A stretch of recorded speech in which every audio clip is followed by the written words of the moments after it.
AP deputy CM Pawan Kalyan సతీమణి Anna Lezhneva Tirumala శ్రీవారిని దర్శించుకున్నారు. అలిపిరి కాలిబాట మార్గంలో తిరుమలకు చేరుకుని స్వామివారి సుప్రభాత సేవలో పాల్గొని శ్రీవారిని దర్శించుకున్నారు.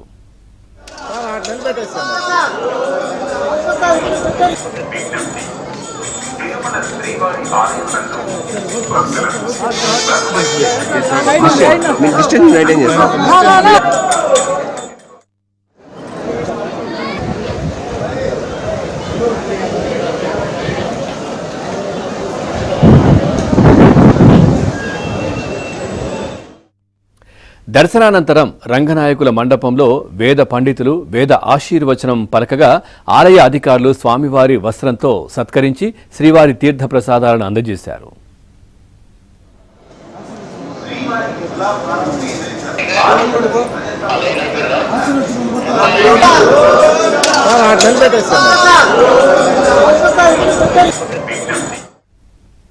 ఇటీవల పవన్ కు కుడి భుజం శస్త్రచికిత్స విజయవంతంగా జరగడంతో శ్రీవారికి మొక్కులు చెల్లించుకున్నారు.